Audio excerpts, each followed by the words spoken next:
പരീക്ഷണ കാലഘട്ടത്തിൽ വ്യാപകമായി ആളുകൾ തെറ്റിദ്ധരിച്ച ഒരു കാര്യത്തെ സംബന്ധിച്ച് സൂചിപ്പിക്കാനാണ് ഉദ്ദേശിക്കുന്നത്. എന്താണ് ആ തെറ്റിദ്ധാരണ? വലിയ പരീക്ഷണങ്ങളൊക്കെ വരുമ്പോൾ ഇസ്ലാമിൻ്റെതായ വിഷയങ്ങളൊക്കെ നാം ചർച്ചയ്ക്ക് എടുക്കേണ്ടതില്ല.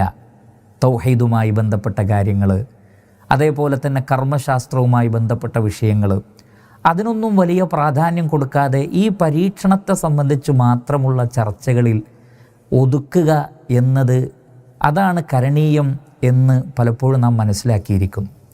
എന്നാൽ നാം ഒരു കാര്യം മനസ്സിലാക്കണം. അള്ളാഹുവിൻ്റെ പ്രവാചകൻ 23 വർഷത്തെ പ്രബോധന കാലഘട്ടത്തിൽ അനുഭവിക്കാത്ത ഒരു പരീക്ഷണങ്ങളുണ്ടായിട്ടില്ല.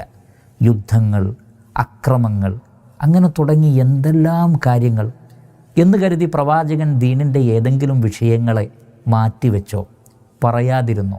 വിശ്വാസകാര്യം മുതൽ ഏറ്റവും മൈന്യൂട്ടായ മലമൂത്ര വിസർജന മര്യാദകൾ വരെ, ബെഡ്റൂമിൽ പാലിക്കേണ്ട മര്യാദകൾ തുടങ്ങി എല്ലാം പ്രവാചകൻ പറഞ്ഞിട്ടുണ്ട്.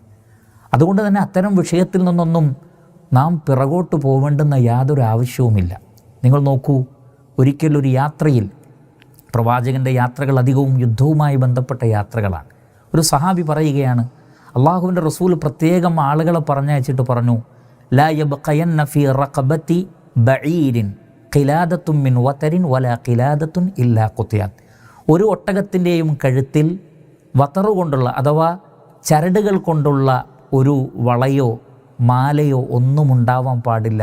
അതൊക്കെ പൊട്ടിച്ചെറിയണം. എന്ന് പറഞ്ഞാൽ കണ്ണേറിൽ നിന്ന് രക്ഷപ്പെടാനും മറ്റുമൊക്കെ മന്ത്രിച്ചൂതി കെട്ടുന്ന ചില ചരടുകൾ, അതേപോലെയുള്ള കാര്യങ്ങൾ, അത്തരത്തിലുള്ള ശിർക്കിൻ്റെ അംശം കലരാൻ സാധ്യതയുള്ളതൊന്നും നമ്മുടെ കൂടെ ഉണ്ടാവരുത് എന്ന് പ്രത്യേകം ഓർമ്മപ്പെടുത്തി പ്രവാചകൻ സല്ലല്ലാഹു അലൈഹി വസല്ലം.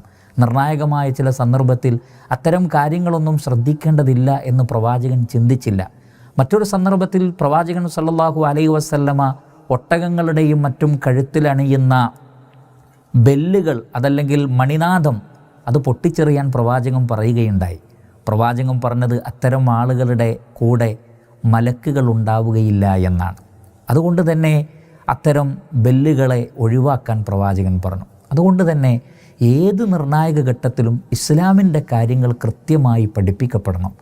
ഈ ഒരു കാര്യം നമ്മൾ ശരിക്കും ഉൾക്കൊള്ളണം.